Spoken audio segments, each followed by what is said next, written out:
Hello everyone, myself Seema Kundu. Welcome to our channel let's fly. Students, अगर आपने इस channel को सब्सक्राइब नहीं किया है तो पहले आप चैनल को सब्सक्राइब कर दें ताकि हर नई वीडियो सबसे पहले आप तक पहुंचे. अगर आपने इस चैप्टर की पहली जो वीडियो नहीं देखी है तो आप वो भी देख सकते हैं. चलिए शुरू करते हैं. हम कर रहे हैं chapter the union government legislature. तो ये पार्ट 2 है. Here some questions are there. So first question is, which is the topmost level of government in India? हमने जो लास्ट जो वीडियो की है उसमें इन सभी के आंसर हैं. जो हमारी लेवल ऑफ गवर्नमेंट है उसको हमने 3 पार्ट में डिवाइड किया है. सबसे पहला जो लेवल है वो हमारा नेशनल लेवल है, उसको हम यूनियन और सेंट्रल गवर्नमेंट भी बोलते हैं. उसके बाद जो हमारा लेवल है state government, state level, and after that last one is local level, self governing.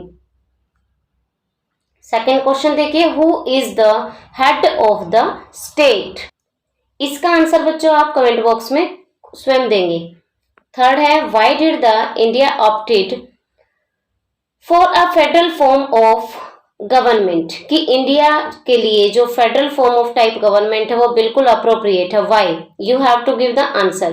तो देखिए, मैंने आपको पिछली वीडियो में भी बताया था कि India is a very vast country and diverse country. So many languages, different type of climate, regions are there.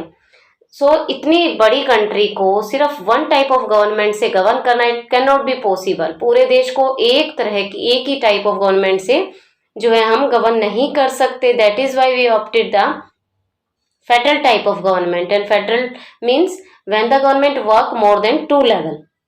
That is why we adopted the federal form of government. Next है, describe the composition of union government in India. Composition of union government. तो इसका answer है बच्चों कि हमारी जो legislature है जिसको हम पार्लियामेंट बोलते हैं उसके 2 हाउसेज में वो डिवाइड है, लोकसभा एंड राज्यसभा. जो हमारी जो लोकसभा और राज्यसभा है जिसको हम लेजिस्लेचर बोलते हैं, उसके अलावा भी इसके 2 पार्ट होते हैं. एक जिसको हम एग्जीक्यूटिव बोलते हैं जिसमें president of India, prime minister और यूनियन काउंसिल ऑफ मिनिस्टर आते हैं. एंड इसके बाद हमारा जुडिशरी सिस्टम है जो कि Supreme Court of India, that is the apex body, and after that the high courts and district courts are there. हमारा जो यूनियन गवर्नमेंट है उसके 3 पार्ट हैं, legislature, executive and the judiciary. Next है, how have the legislative power divided between the union and the state government? कि हमने जो ये पावर हैं वो 2 पार्ट में डिवाइड की हैं, यूनियन गवर्नमेंट के अंतर्गत और द स्टेट गवर्नमेंट. क्योंकि अगर ये डिवीजन ना होता तो दोनों में आए दिन कॉन्फ्लिक्ट होते.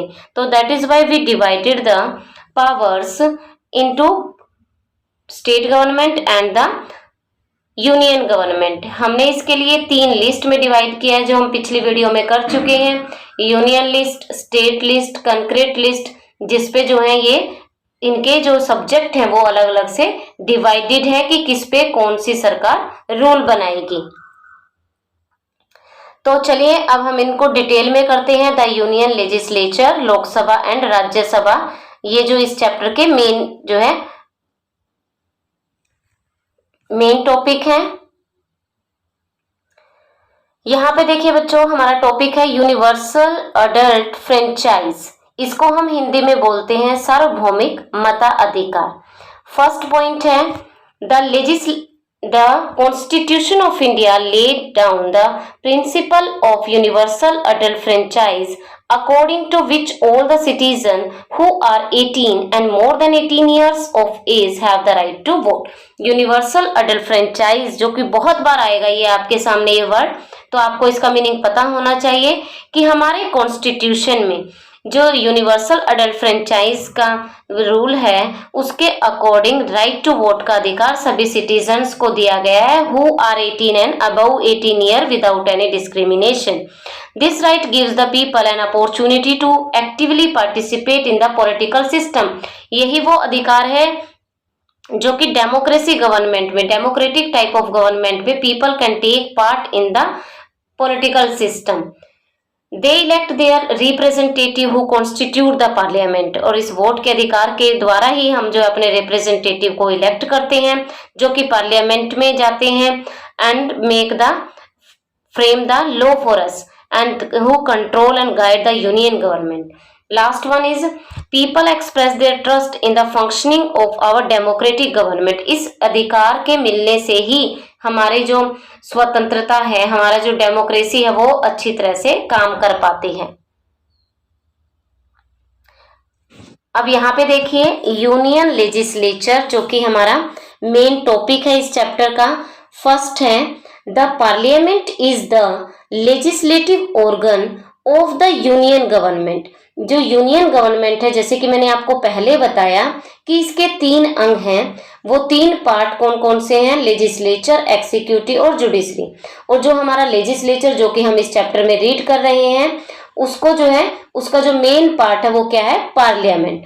It consist of the president of India and 2 houses, Lok Sabha and Rajya Sabha. इसमें जो है प्रेसिडेंट ऑफ इंडिया, लोकसभा और राज्यसभा ये इंक्लूडेड होते हैं।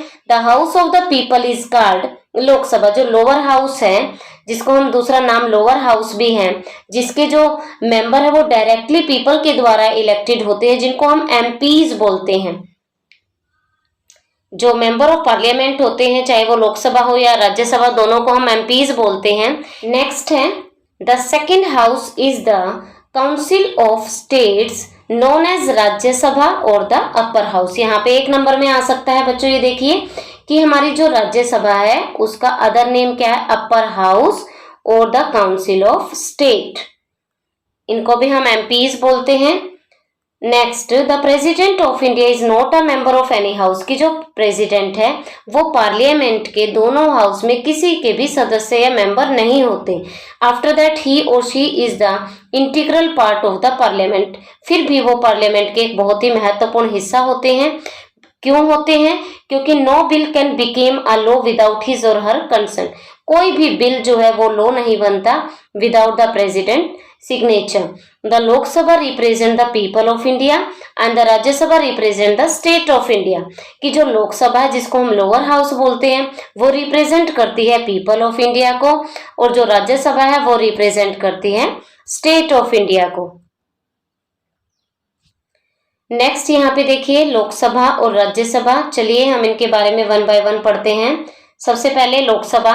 The maximum strength of Lok Sabha is 550। कि लोकसभा में जो मेंबर की सदस्य संख्या है वो 550 तक हो सकती है। और 530 member are directly elected by the people from the different state, whereas 20 member from the union territory. इनमें से बच्चों कि 530 मेंबर जो है वो लोगों के द्वारा डायरेक्ट चुने जाते हैं और 20 जो है हमारी यूनियन टेरिटरी से होते हैं। इसके अलावा जो 2 एंग्लो इंडियन कम्युनिटी है, उससे जो है 2 मेंबर जो है नॉमिनेट होते हैं। वो जो है चुनाव नहीं होता, वो प्रेसिडेंट के द्वारा नॉमिनेट किए जाते हैं। ये इंफॉर्मेशन हमारी लोकसभा के बारे में हो गई। अब राज्यसभा के बारे में देखिए। हमारे राज्यसभा में मैक्सिमम मेंबर जो है वो 250 तक हो सकते हैं, जिसमें से 238 member are elected from state and the union territory, जिसमें से 250 में से 238 मेंबर जो है स्टेट और यूनियन टेरिटरी से चुने जाते हैं। उसके अलावा 12 मेंबर ऐसे हैं जो कि नॉमिनेट होते हैं प्रेसिडेंट के द्वारा। ये आप याद रखिए कि 2 जो मेंबर हैं वो लोकसभा में नॉमिनेट होते हैं by the president of India, और जो 12 मेंबर जो हैं वो डिफरेंट फील्ड से, आर्ट, स्पोर्ट्स, लिटरेचर और मैनी अदर फील्ड्स। तो यहाँ पे देखिए 2 मेंबर जो हैं वो एंग्लो इंडियन के लोकसभा में नॉमिनेट होते हैं प्रेसिडेंट के द्वारा, और 12 मेंबर जो हैं वो राज्यसभा में नॉमिनेट होते हैं प्रेसिडेंट के द्वारा। नेक्स्ट हमारा है क्वालिफिकेशन, जो कि हम नेक्स्ट वीडियो में पढ़ेंगे। अब आती है बारी आज के क्वेश्चंस की। तो फर्स्ट क्वेश्चन है बच्चों, what are the 2 other name of the Lok Sabha and what are the 2 other name of the Rajya Sabha. इन दोनों क्वेश्चन के आंसर आपको कमेंट बॉक्स में करने हैं। If you like this video, please like, share and subscribe this channel and press bell icon to get the notifications for the new video. मैं हूं आपकी teacher सीमा कुंडू। नमस्कार।